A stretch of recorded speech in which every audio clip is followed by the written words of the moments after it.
In order to rescue Yanagi and Mr. Tate Sako, Rekka, Domon, and Fuko invade Kurei's mysterious mansion. Fuko defeats Leilon Katashiro, who they think is the bearer of the Katakugutsu Madogu. But the real bearer turns out to be the young girl, Gonko Morikawa. Fortunately, Gonko decided to leave Kurei's service and join them. However, as they rush onward to complete their mission, they are confronted by another Madogu bearer, the giant Sekio. Domo, no! Don't tell me you're gonna try and fight that thing all by yourself! Well, of course I am! If Fuko can give it her best all by herself, then so can I! I have to! I'm afraid it's not that simple, Domon. Ang kapangyarihan ni Max Domon. Humanda ka! Ah!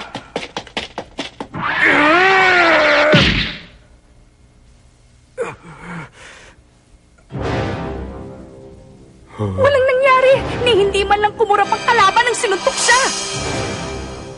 Ganun ha?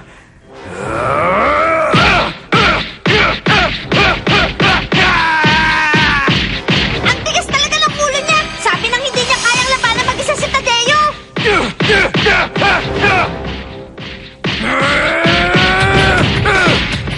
Hindi. Tingnan mo mabuti.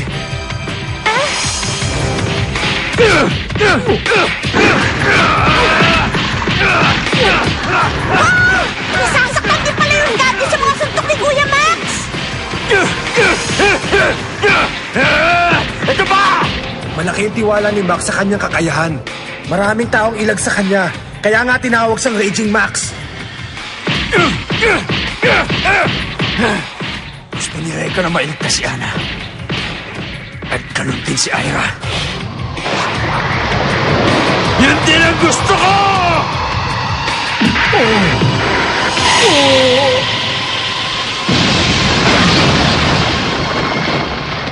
Ang galing! Ngayon mo lang pinakita ang papihira mong lakas, Max! Wow! Ang galing-galing mo talaga, Kuya Max! Siyempre naman, hindi ako tatawaging Raging Max sa eskwelahan kung puro forma lang ang ginagawa ko. Sabi nila, 200 taong ka raw nakulong. Siguro, nalimutan mo mag-exercise kaya taba na tuloy pumalit dyan sa mga muscle mo. Ang laki mo pa naman.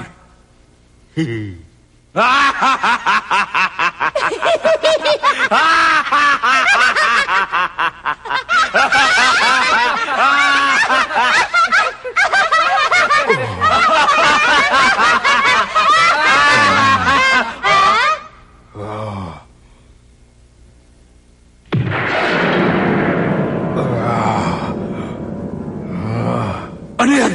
Dapat hanggang ngayon tulog pa rin siya sa lakas ng suntok na tinanggap niya. Nagpapatawa ka ba? Pero tama ka. Matagal na panahon din akong nakulong sa seldang yun. Ngayon ay malaya na ako para magawa ang matagal ko ng pinapangarap.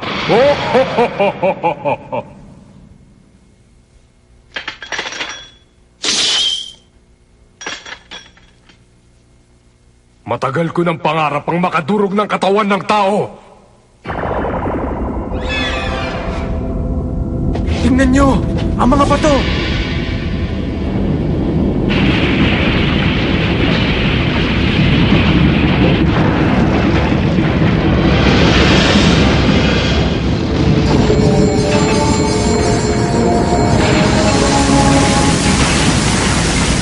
Anong ginawa niya? Ang mga patong nadurog dumidikit sa kanyang katawan! Ano bang klaseng may wagas ang datang hawak niya? Ang alam ko, ibinigay sa kanya ang mahiwagang Sekichu!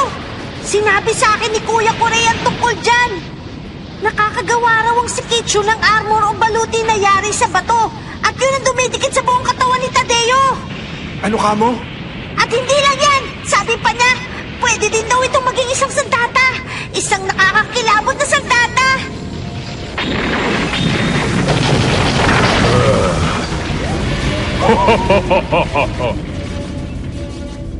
Ngayon, sino sa inyong mga payaso ang gustong mauna para maging bangkay na? Bawiin mo sinabi mo, higanting totoy ba to? Huwag kang masyado magyayabang. Kahit tapalan mo pa ng semento yung mga bato mo, wala akong pake dahil utak biya ka pa rin.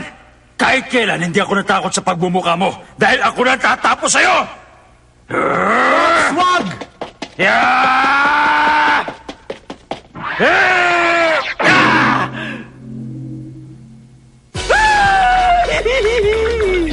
Ang tigas kasi ng ulo mo eh! Sa palagay mo ba matudurog mo lang basta-basta yung mga bato sa suntok mo?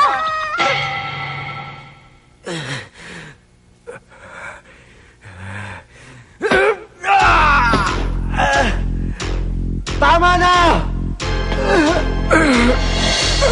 Gustong-gusto mo talaga akong kalabanin, ano? Siguro hindi ka masaya kaya gusto mo nang mamatay. Huwag ka mag-alala. Pagbibigyan kita! Ngayon na!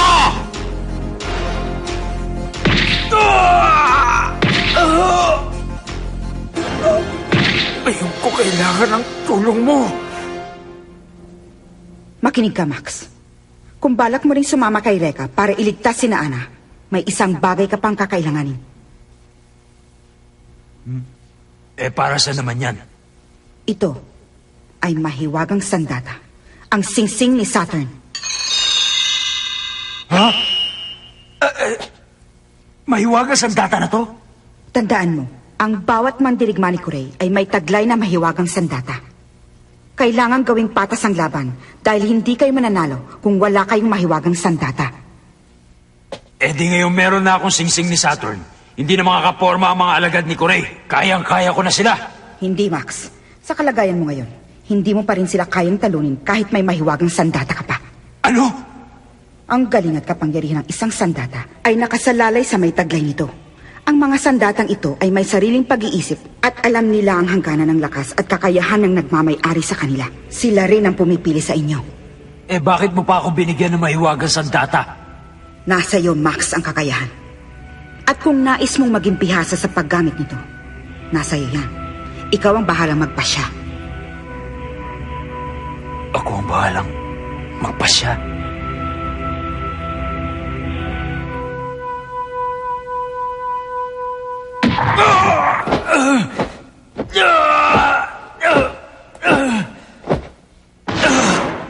Sabi ko na nga ba kaya ayoko magpapasya. Domon, are you okay? You've had enough, Domon, so I'll take over from here. You just sit there and take it easy. No way! I gotta fight my own battle, Rekka. I don't want anybody else getting in the way. You hear me? You sure about that?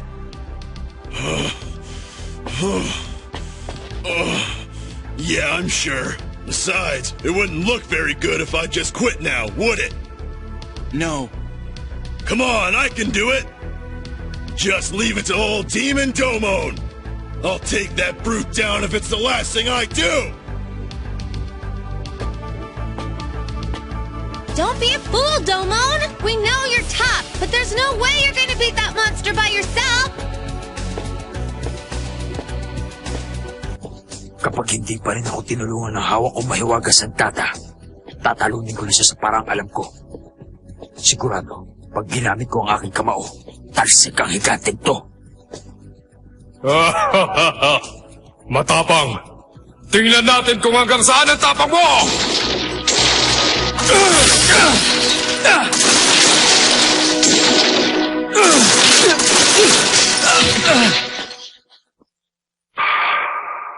Tapos ka na! Wag! Lumilipad sa Tadeo? Takbo na, Max! Magdasal ka na!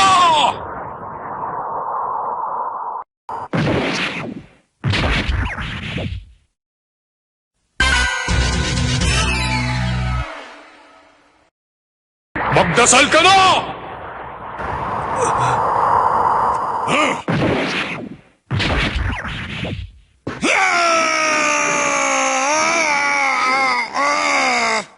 Yan ang bagay sa'yo. Baliwala mga bato mo sa teknik ko. Nantawag kay sa'yo, Nachi! Ang galing mo talaga, Max! Wala na makakatalo pa kay Max! Tumaas na ang respeto namin sa'yo! Oras na para tapusin ang laban na ito. Durog ka sa akin ngayon! Ikaw ang durog ngayon!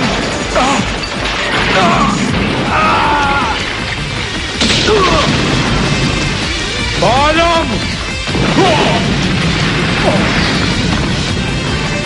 Ikaw ang dapat magpaalam! Kuya Reka!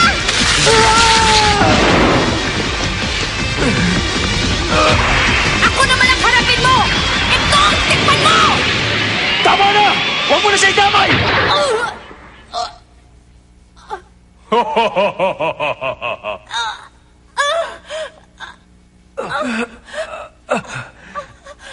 Ira!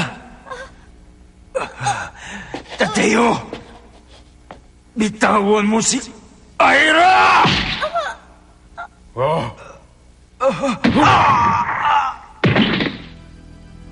Tigilan nyo na, dahil wala rin namang mangyayari. Walang makakawasak sa aking baluti! Panoorin mo na lang kung paano ko alisan ng buhay ang babae ito! Cause in a few seconds, you're going to. Fuko! Fuko, no! Ira!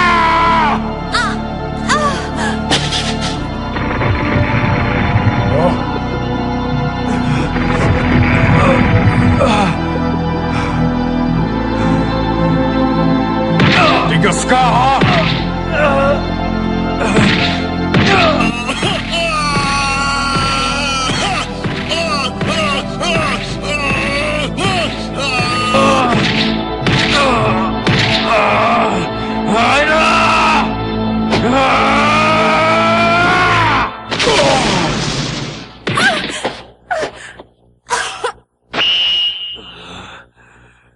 Sabihin mo, igaganti kita!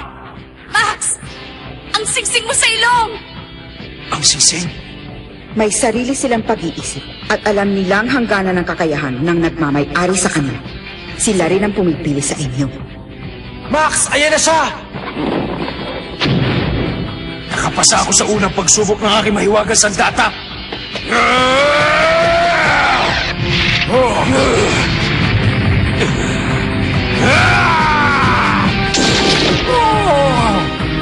Tapos ka na!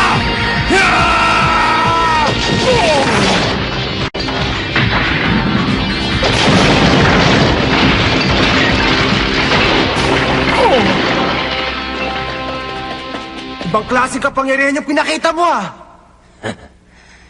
Mahina pa nga yun eh. Una si Bridget, tapos si Tadeo naman yan na natalo nila. Nauubos ng pasensya ko. May palagay akong taglay niya ang mahiwagang singsing ni Saturn. Kaya siya nagkaroon ng pambihirang lakas. Kahanga-hanga. Nagawa niyang wasakin ang baluti ni Tadeo. Pwede bang malaman kung ano nakakatawa? Pinag-iisipan ko lang kung hikayatin ko silang pumanig sa akin at maging mga tapat kong alagad. Magiging kawili-wili silang dagdag sa aking mga tagasunod at kung hindi ko naman sila mapapayag, wala na akong magagawa. Kailangan silang mailigpit dahil sa kanilang kapahangasan at paggambala sa aking katahimikan.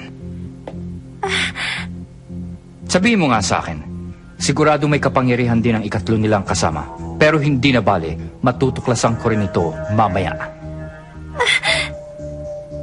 Kuray, lumabas na ang resulta ng unang eksamen kay Ana. Anong lumabas sa eksamen niya? Ang sabi nila, medyo mataas daw ang blood pressure niya. Pero wala naman silang nakitang kakaiba sa kanyang katawan. Mabuti kung ganon. Ngayon, dalhin niyo na siya sa ikalawang antas ng mga pagsuri. Lorcan, ikaw na maghatid sa kanya sa examination room. Okay.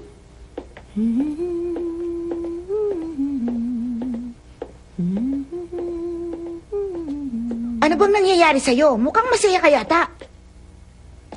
Masaya na ako dahil darating na mga kaibigan ko at ang magiting kong kabalyero para iligtas ako. Kabalyero? Oo naman. Malaki ang takot na nararamdaman ko lalo na pagkaharap ko si Kuray. Pero pinipilit ko pa rin maging matatag para sa kanila. Malakas ba yung sinasabi mong kabalyero? Oo. Hindi lang yon, matapang pa.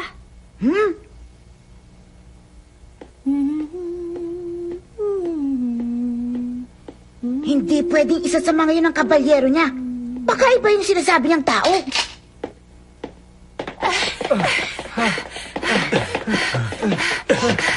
Reka, sa kwarto ba nila tinatago si Anna at si Mr. Suko? Hindi ko pa alam. Kaya kailangan natin bilisan baka kung ano pang mangyari sa kanila. Oo nga! Oo nga! Pintuan na naman! Anong klaseng halimaw naman kaya nag-aantay dyan sa atin sa loob?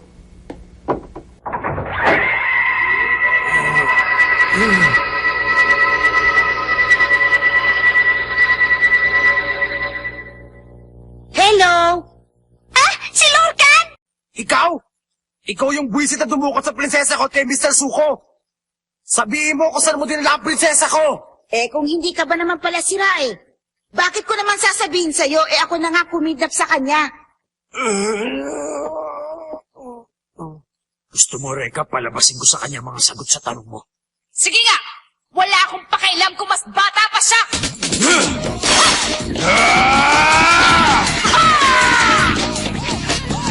Huwag niyo ituloy, Ate Ira! Hindi niyo siya kilala!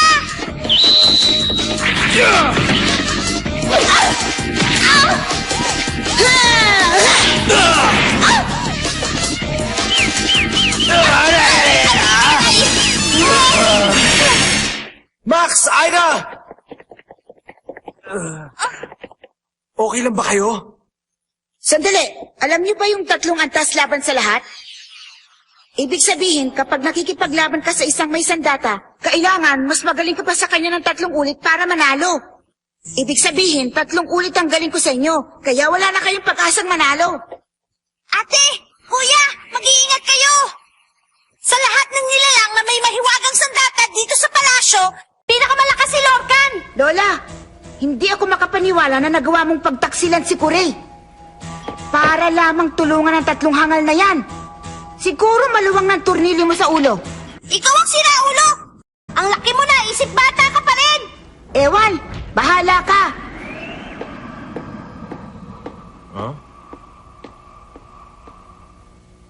Oo nga pala, hindi sa iniinsulto ko kayo pero ayoko nang lumaban sa inyo, mababagot lang ako.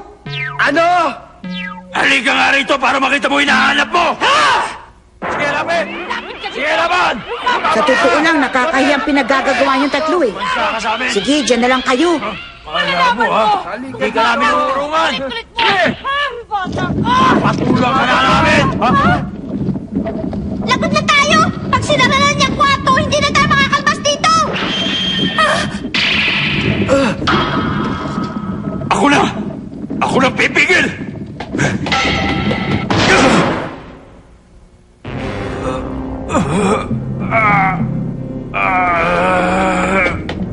Naku, ang bangis! Nakaya mong pigilan yan? Reka! Ira! Tumuloy na kayo! Iwan niyo na lang ako dito! Ako na bahala!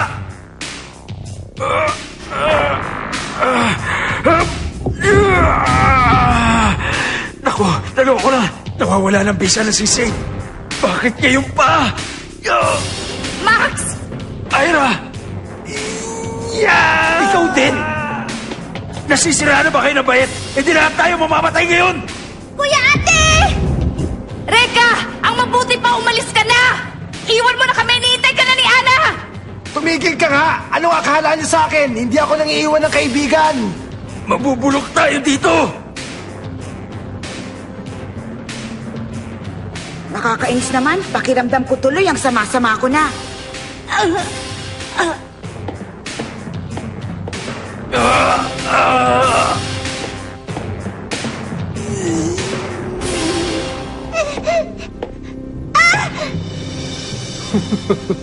Anong klaseng laro naman yung ginagawa nyo?